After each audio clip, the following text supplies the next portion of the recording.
Yeah, back once again, Trey, with another fish out of water request reaction. I appreciate y'all being here with me, but you know what we're here for, the highlights, not the music this time, the highlights.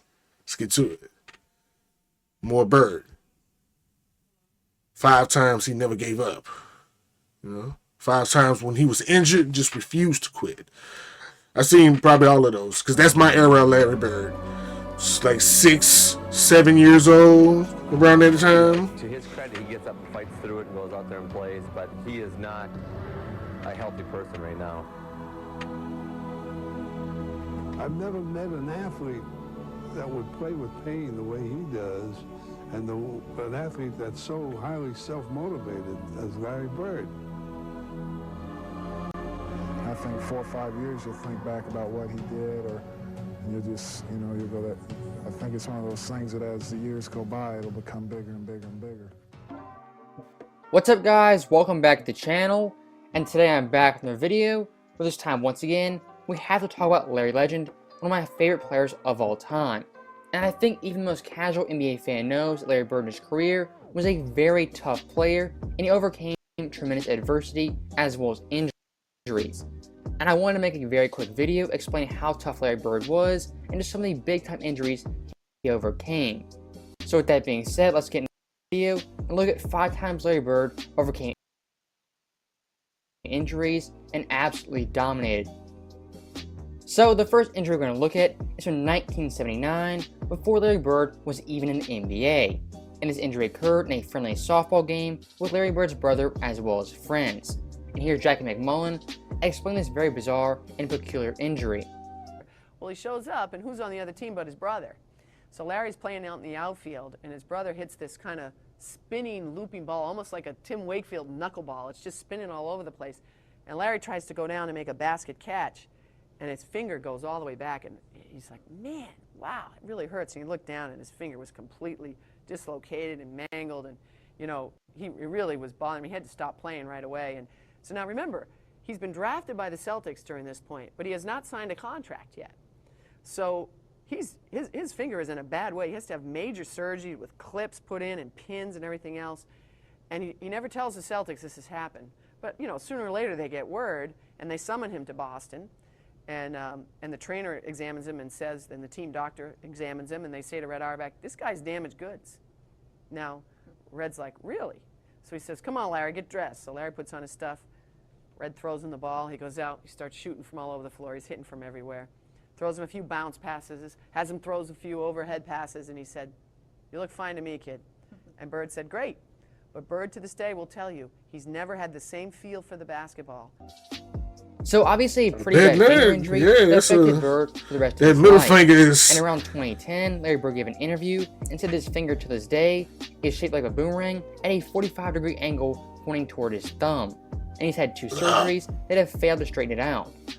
But I think the most intriguing thing in that clip is that Larry Bird himself said he never had the same feel for the basketball after the injury. And he might have been a better shooter one of the best shooters if his finger wasn't fucked up. He was the first player ever in the 50-40-90 club. And he that's what I'm saying. He might have been a greater shooter if he had a regular. Or he might have been a worse shooter. Bird actually could have been a if his finger wasn't straight. He was in the NBA if it wasn't for that devastating finger injury. I don't know, now, Bird. Next up on the Bird Can't say that. List, we go to his back, one of the worst injuries a player could ever have. Now, I never knew one of those facts that he had a terrible mangled finger at the time, at the start of his career. But I also think, like, the possibility of him shooting with a regular finger, it could go either way. It could be worse, and his shot would have never got better, or he had to learn how to shoot that well because he had a fucked up finger. You know what I mean? It might, like, you turned a handicap into a blessing. And this injury for Bird occurred in 1985 in the middle of his prime. And here's I wasn't even born. As well as a few commentators talking about how tough Bird was and how difficult it was for him to even play a basketball game. Larry had 2 jobs his last 7 years of playing. It was playing basketball, and then it was him being committed to taking care of his back. He had first heard it in 1985, building the driveway at his mom's house back in French Lick. Larry decides to do it himself. This Doing is Larry manual Bird, labor. superstar. Yeah, out there doing breaking his manual back, labor. Yes. literally shoveling gravel. And that was the beginning of a process. I would see him on TV laying down, and then they told me that he had to lay down on planes, different things like that. And I was like, wow. And he doing all that? As Magic soared through the prime of his career, Bird was breaking down. His deteriorating back and punishing style of play proving an excruciating mix. From 88 to 92, it was painful to watch. It was painful to cover. Larry is quite ornery when he's not feeling well, which means he was ornery for those next 4 years. He could manage the pain in a way that very few people can do. If you get paid to go to work, you got to go to work. It was a situation that he was seeing almost daily. He had lost the structural stability in his spine, so it would slip into abnormal positions to try and lock itself to get an artificial stability. That's like getting your finger stuck in a door and somebody's still pushing on the door. So what we had to do was unlock his spine, realign it, do techniques that would hold that for 4 hours, 6 hours, that type of thing, and then he'd go play basketball. So obviously that back injury was pretty devastating for Bird, and it kind of marked the end of his prime. But even with that being said, Bird in his last 7 seasons still put up tremendous stats, averaging 25.1 points per game, 9.3 boards, 25, 9, and 7 with a bad back. Those stats right there from offensive perspective are supposed to be the best stats It's of all wild, time. yo, with a And bad, once again, show with Bird with could no end up back. being like few With- athletes Yeah, ever. with no back. And one of the most Really? remarkable things I've ever heard comes from Larry Bird's former teammate, that being Robert Parrish. According to Parrish, Larry Bird never took painkillers, pills, or any shots in his entire career. Bird simply toughed it out and showed mental toughness as well as physical toughness and played basketball at the highest level Yeah, you for gotta- 7 whew. years. Man. Now, also one thing Larry Bird was known for in his career was being mentally tough. And here's a quick story from Kevin. That's McHale mentally tough. That's about all I Bird's need to hear right mental there. toughness after being stuck down in an airport for 10 Y'all talking about anything else? That man was playing with no back, where the doctor had to reconstruct his back for his last 7 years, and he still averaged 25 points plus. straight hours. Come on, man. Back then when we flew commercial, we didn't fly private. We played in a Tuesday night game in Cleveland. And of course, we got up for the first flight out. We had a game on Wednesday night in New Jersey.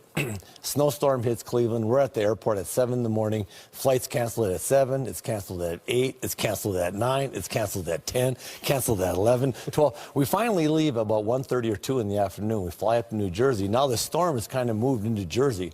And the bus driver says, well, I can't get to the hotel into the arena, but I can only go to one place. Well, we had a game that night. We go to the arena. So we get to the arena, and I mean, we're dragging. And we're sitting around the locker room, and, and everybody's kind of, we're tired. And, and all of a sudden, the coach gives a little bit of a speech of, come on, man, guys, we're playing basketball. Let's get ready to go. And Larry stands up, and Larry says, a couple other few choice words, and he says, I don't know about you guys, but I'm going to take it out on their rear ends. So I was like, oh, all right, so let's go. So we go on the floor. Albert King sitting there. Larry walks up to Albert King and goes, don't take this butt whooping personally. I've been eating hot dogs all day. And then Albert King looks at him like, you've been eating hot dogs all day? What's that got to do with me? And we went out and just hammered him. I mean, we terrorized them. And that was Larry. There was no excuses. I mean, he just played. And I tell you, that was just his competitive nature. But a day when you fly all day and eat hot dogs in the airport, best thing was Albert's look on his face like, what hot dogs got to do with me? And that story from Kevin McHale, for the most part, is pretty comical, but I think it still shows Larry Bird had extreme mental toughness, and when it came to playing basketball, he would give it his best every single night. And I actually went back to Larry Bird's game charts, and I found this game from 1986 on April 13th. In this game, Boston beat New Jersey by 28 points. Larry Bird had 26, 4, and 3 on 64% shooting, and he didn't miss a single three-pointer or a single free throw. And what makes it even more impressive to me is this game versus New Jersey was the last game of the season. Bird could have easily packed it in and waited for the playoffs, but still, he wanted to play this game. I had a bad day. As well as his coaches. No, I had a, no. Larry Bird, You said I had a bad day. Take it out on y'all. And if you compare that mindset from Bird to the modern day players, it's simply night and day. I pretty much guarantee you any modern-day superstar would 100% sit out that game and rest for the playoffs, but not Larry Bird. And when talking about Larry Bird in his prime, 1980 to 86, really before his big-time injuries, he played 561 out of 574 games. He played all 82 games 3 times and over 36 minutes per game every single year. In 2 years, he actually led the NBA in minutes per game. So back in the day, Larry Bird, if he could walk, he was 100% suiting up and playing basketball. But the one time in Bird's career where he simply could not play was in 1989. This year, Larry Bird had severe bone spurs, he had what many people thought was a broken foot, and he had double Achilles surgery. And back in the day, an Achilles injury could possibly be the end of your career. But once again, not Larry Bird. 24 year, points, he had a 9 rebounds, and season, averaging 24 points with no Achilles, 9.5 boards, 7.5 assists, while playing 75 games. At 39 and played 75 games. And he's still playing more games than y'all. And he had way worse so after all those injuries Larry than Bird y'all. once He's again still came playing back more to games all-star than y'all. form, and he overcame double Achilles surgery. Double now, the Achilles last Bird surgery. injury No he had Achilles. is in 1991. Still And his averaging injury 20. is also the last great Larry 4. Bird moment in the 91 playoffs versus the 9 Indiana rebounds. Pacers. And to kind of set the stage, in this series, Boston, they were heavily favored, but in games 1 through 4, Bird was not playing up to par, only averaging 18 points per game, 9 assists, 8 boards, on 37% 18 points a shooting, game and is 11% from 3. It's not playing up to par. And back in the day, in the first with round, all that shit it going was a on. best-of-5 series. So Game 5 was Mentality. a winner-take-all game. And near halftime of this game, Larry Bird would go down with a severe head injury, possibly a broken cheekbone, as well as a mild concussion. Right here, the swipe knocks it free. Bird on the Straight to the floor. ground. Boom! And keeps it alive, but he stays down for a long time. Yeesh. Hardwood floor. What effort by Larry Bird. It's hard to watch. And Larry Bird is headed directly to the locker room. And he had 15 But in typical Larry points. Bird fashion, he would tough it out 2 and come back rebounds. in the middle of the Ooh. third quarter. Wilding, And yo. here comes Larry Bird. That's getting you a $50 million contract right now. If he just averaged that right now. In game 5 of the championship Has a concussion series, comeback. to the Lakers in 69-70. And in this Game 5 in the Boston Garden, from that moment on, Larry Bird would dominate for the remaining 18 minutes of that game, having 17 points, 7 Put an extra 17 on top of that. on 60% With a concussion. shooting, leading 17 Boston with a to concussion. 3-point win. Whooping y'all, man. And that Game 5 versus Indy is the last great Larry Bird moment as he overcame injury and dominated in that second half. So with that being said, that is the end of the video. Let me know your guys' thoughts. How tough do you think Larry Bird was? Is he the greatest trash talker of all time? And where do you rank him on your all-time list? Let me know your guys' thoughts in the comments below. And as always, thank you guys for watching. Hope you enjoyed it. I'll see you guys next time.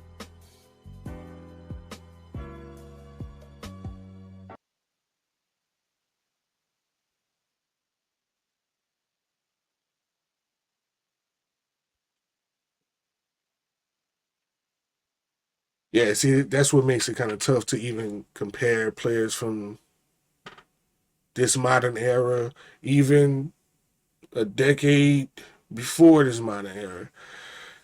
These dudes are having regular, everyday life things happening, not making nowhere near as much money as they making in any part of the 2000s. In averaging 24 with spinal problems, 24 with double Achilles surgeries. It's a you got to put them in different categories. That's a different breed of human being in general.